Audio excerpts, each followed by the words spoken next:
ಪತ್ರಿಕಾ ದಿನಾಚರಣೆ ಹಿನ್ನೆಲೆ ಹಮ್ಮಿಕೊಳ್ಳಲಾದ ಪತ್ರಕರ್ತರ 3 ಕೃತಿಗಳು ಲೋಕಾರ್ಪಣೆ ಸಮಾರಂಭವು ಅದ್ದೂರಿಯಾಗಿ ನೆರವೇರಿತು.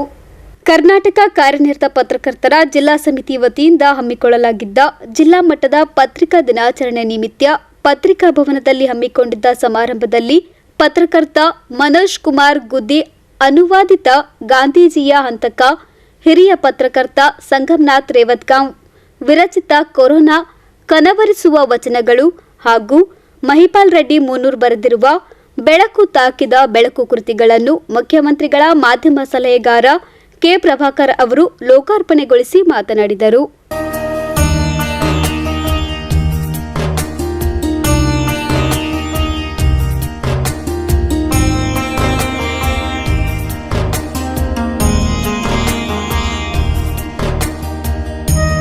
BR ಪಾಟೀಲ್ ಸರ್ ಫೋನ್ ಮಾಡಿದ್ರು, ಪುಸ್ತಕ ಬಿಡುಗಡೆ ಕಾರ್ಯಕ್ರಮ ಇದೆ, ಬರ್ತಾ ಇದೆ ಅಂತ ಕೇಳಿದ್ರು. ನೀವು ಬರ್ತೀನಿ ಅಂದರೆ ನಾನು ಬರ್ತೀನಿ ಸರ್ ಅಂತ ಹೇಳಿದೆ.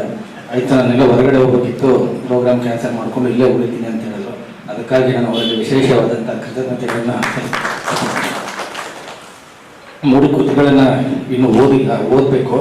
ಓದಿದಾದ್ಮೇಲೆ 3 ಲೇಖಕರಿಗೆ ಪ್ರತ್ಯೇಕವಾಗಿ ನನ್ನ ಅಭಿಪ್ರಾಯಗಳನ್ನ ತಿಳಿಸ್ತೇನೆ. ಪತ್ರಕರ್ತರು ಇತ್ತೀಚಿನ ದಿನಗಳಲ್ಲಿ ಬರೆಯೋದು ಕಡಿಮೆ ಆಗ್ತಾ ಇದೆ ಸರ್. ಈಗೇನಾಗಿದೆ, ಓದುವ ಸಂಸ್ಕೃತಿನೇ ನಮ್ಮ ಸಮಾಜದಲ್ಲಿ ಕಡಿಮೆ ಆಗ್ತದೆ. ಯಾಕೆ ಅಂತಂದರೆ ಈ ಮೊಬೈಲ್ ಕೈಗೆ ಬಂದ ಮೇಲೆ ಪುಸ್ತಕ ನಾವು ಕೆಳಗಡೆ ಇಟ್ಟಿದ್ದೀವಿ. ಮುಂಚೆ ಎಲ್ಲ ಪುಸ್ತಕ ಅಂತಂದರೆ, ಪುಸ್ತಕ ಪ್ರಿಯರು ಅಂತಂದರೆ ಎಲ್ಲ ಕಡೆ ನಮಗೆ ಕಾಣಿಸ್ತಾ ಇದ್ರು. ಪಾರ್ಕ್ಗಳಲ್ಲಾಗಿರ್ಬೋದು, ಬೇರೆ ಕಡೆ ಎಲ್ಲ ಕಡೆ ಯಾರ ಕೈಲಾದರೂ ಒಂದು ಪುಸ್ತಕ ಇರ್ತಾ ಇತ್ತು, ಒಂದು ಪತ್ರಿಕೆ ಇರ್ತಾ ಇತ್ತು. ಆದರೆ ಈಗ ಎಲ್ಲರ ಕೈಲಿ ಮೊಬೈಲ್ ಬಂದ ಮೇಲೆ ನಾವು ಪುಸ್ತಕನೂ ಬಿಟ್ಟಿದ್ದೀವಿ, ಪೇಪರ್ ಕೂಡ ಬಿಟ್ಟಿದ್ದೀವಿ. ಪುಸ್ತಕ ಅಂತಂದರೆ ಅದೊಂದು ವಿಶ್ವವಿದ್ಯಾಲಯ ಇದ್ದಂತೆ. ಮಕ್ಕಳಲ್ಲೂ ಕೂಡ ಈಗ ಪುಸ್ತಕ ಓದುವ ಅಭ್ಯಾಸ ಕಡಿಮೆ ಆಗ್ತಾ ಇದೆ. ಈಗ ಸಾಹಿತಿಗಳು, ಲೇಖಕರು ಕಷ್ಟಪಟ್ಟು ಪುಸ್ತಕ ಬರೀತಾರೆ. ಅದನ್ನು ಓದಿದರೆ ಅವ್ರಿಗೂ ಕೂಡ ಒಂದು ಹೆಮ್ಮೆ, ಅವರು ಬರೆದಿದ್ದಕ್ಕೂ ಕೂಡ ಅದು ಸಾರ್ಥಕ ಮನೋಭಾವ ಸಿಗುತ್ತೆ. ಪುಸ್ತಕದಲ್ಲಿ ಏನಿದೆ ಅಂತ ನಾವು ಓದಿ ಜ್ಞಾನಶಕ್ತಿಯನ್ನು ಬೆಳೆಸ್ಕೊಂಡು ನಾವು ಸಮಾಜದಲ್ಲಿ ಯಾವ ರೀತಿ ಇರಬೇಕು ಅನ್ನೋದನ್ನು ಕೂಡ ನಮ್ಮಲ್ಲಿ ನಾವೇ ತೀರ್ಮಾನ ಮಾಡಿಕೊಳ್ತೀವಿ. ಈ ಮೊಬೈಲ್ಗಳು ಬಂದ ಮೇಲೆ ಮೊಬೈಲ್ ದಾಸರಾಗಿದ್ದೀವಿ ನಾವೆಲ್ಲ. ಸಣ್ಣ ಪುಟ್ಟ ಮಕ್ಕಳಿಂದ ಹಿಡಿದು ಹಿರಿಯರು, ಕಿರಿಯರು ಎಲ್ಲರೂ ಕೂಡ ಅಷ್ಟೇ. ಮೊಬೈಲ್ ಇಲ್ಲದೆ ಜೀವನವೇ ಇಲ್ಲ ಅನ್ನೋ ಪರಿಸ್ಥಿತಿಗೆ ಬಂದಿದ್ದೇವೆ. ಅದಕ್ಕೋಸ್ಕರ ಮೊಬೈಲಲ್ಲಿ ಕೂಡ ಈಗ ಪುಸ್ತಕಗಳು ಪ್ರಕಟಣೆ ಆಗ್ತಾ ಇದ್ದಾವೆ, ಅಲ್ಲೂ ಕೂಡ ಓದಬಹುದು. ಆದರೆ ಏನಾಗಿದೆ, ತಂತ್ರಜ್ಞಾನದ ಕೀಳಿನಲ್ಲಿ ನಾವು ಓದುವ ಹವ್ಯಾಸವನ್ನು ಕ್ರಮೇಣ ಹೇಳ್ಕೊಳ್ತಾ ಇದ್ದೀವಿ. ಈ ರೀತಿ ಆಗಬಾರ್ದು. ಯಾಕೆ ಅಂತಂದರೆ ಒಂದು ಪುಸ್ತಕ ಅಂದರೆ ಅದೊಂದು ಜ್ಞಾನ ಭಂಡಾರ ಇದ್ದಂಗೆ, ಅದು ಒಂದು ವಿಶ್ವವಿದ್ಯಾಲಯ. ಹಲವಾರು ಸಂಗತಿಗಳನ್ನು ನಾವು ಅದರಿಂದ ತಿಳ್ಕೊಳ್ಳೋದಕ್ಕೆ, ಕಲಿಯೋದಕ್ಕೆ ಅವಕಾಶ ಆಗುತ್ತೆ.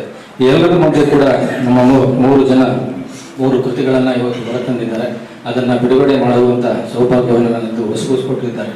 ಸಮಾರಂಭದಲ್ಲಿ ಭಾಗಿಯಾದ ಶಾಸಕ BR ಪಾಟೀಲ್ ಅವರು, ಇತ್ತೀಚೆಗೆ ಪತ್ರಕರ್ತರ ಬರವಣಿಗೆ ಕಡಿಮೆಯಾಗಿದೆ. ಕೆಲಸದ ಒತ್ತಡದ ನಡುವೆಯೂ ಈ ರೀತಿಯ ಸಮಾಜಮುಖಿ ಕೃತಿಗಳನ್ನು ಹೊರತಂದಿರುವುದು ಸಂತೋಷದ ವಿಚಾರ ಎಂದರು. ಸತ್ಯಂಪೇಟೆ ಅವರು ಏನು ಹೇಳಿದ್ರಲ್ಲ, ಮಹಿಪಾಲ್ ರೆಡ್ಡಿ ಅವರು ಬಹಳ ದಿವಸಗಳಿಂದ ನಾವು ಪರಿಚಿತರು, ಪತ್ರಕರ್ತರಂತೆ. ಆದರೆ ಅವರು ಓದಿದ್ದು ಫೈನ್ ಆರ್ಟು, ಮುಗಿಸಿದ್ದು ಕಾನೂನು, ವೃತ್ತಿ ಮಾತ್ರ ಪತ್ರಕರ್ತರು. ಒಂದಕ್ಕೊಂದು ಸಂಬಂಧ ಇಲ್ಲ. ಮತ್ತೆ ಇತರ ಬೇರೆ ಬೇರೆ ಸಂಬಂಧಗಳು, ಮತ್ತಿನ ಸಂಬಂಧಗಳು ಅಂದ್ರೆ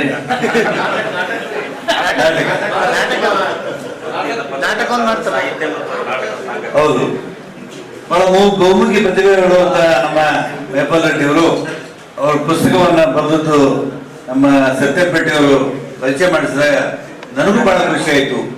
ಏನು ವಚನ ಸಾಹಿತ್ಯದ ನುಡಿಗಳಾಗಿದೆ. ಇದು 3ನೇ ಸಾಲಿನ ಒಂದು ಜಪಾನಿ ಮೂಲದ ಕಾವ್ಯ ಹೈಕು. ಇದು ನಾವು ಮೊದಲನೇ ಸಲ ಕೇಳಿದೆ ಹೈಕು ಅಂತ. ಅದು ಬಹಳ ಒಳ್ಳೆ ಕೆಲಸ ಮಾಡಿದ್ದಾರೆ. ಅವ್ರಿಗೆ ನಾನು ಶುಭಾಭಿನಂದನೆ ಹೇಳ್ತೀನಿ, ಶುಭಾಶಯ ಕೋರ್ತೀನಿ. ಅದೇ ಥರ ನಮ್ಮ ಗೆಳೆಯರಾದಂಥ ಮನೋಜ್ ಅವರು ಪುಸ್ತಕ ಬರೀತಾರಂತ ಇಲ್ಲಿವರೆಗೂ ಗೊತ್ತಿಲ್ಲ. ಬಹಳ ವರ್ಷದಿಂದ ಹಳೆ ಸ್ನೇಹಿತರು. ಗೊತ್ತೇ ಪ್ರಜಾವಾಣಿಯಲ್ಲಿ ಬಂದಂಥವರೆಲ್ಲ ಸ್ನೇಹಿತರೇ ಆಗಿದ್ದಾರೆ. ಉಳಿದವರೆಲ್ಲ ವೈರಿಗಳಲ್ಲ. ಅದು ಯಾಕೋ ಪ್ರಜಾವಾಣಿ ನಂಟು ನಾನು ಜಾಸ್ತಿ ಇದೆ. ಒಬ್ಬ ನಮ್ಮಲ್ಲಿ ನಾರಾಯಣ ಬಂದರು, ಅವ್ರದ್ದು ನೆನಪು ಮಾಡಿದ್ರಲ್ಲ ನನಗೆ. ನಾರಾಯಣ ಬಹಳ ಜನ ಹೊರಗ ಇಲ್ಲೇ ಇದ್ರು, ಮತ್ತು ಮನೋಜ್ ಅವರು ಇದ್ರು, ಬಹಳ ಜನ ಇಲ್ಲಿ ಬಂದು ಹೋಗಿದ್ದಾರೆ. ಆದರೆ ಈ ಶಿವಾನಂದ ಇವರು ಮನೋಜ್ ಅವರು ಈ ಕಾವ್ಯ ಪುಸ್ತಕ ಗಾಂಧೀಜಿದು, ಇದು ನನಗೂ ಕೂಡ ಹೊಸ ಅನುಭವ.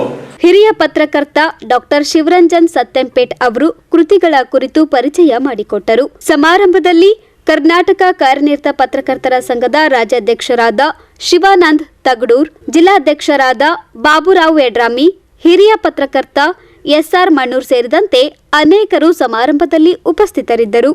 Bureau report in Gulbarga news.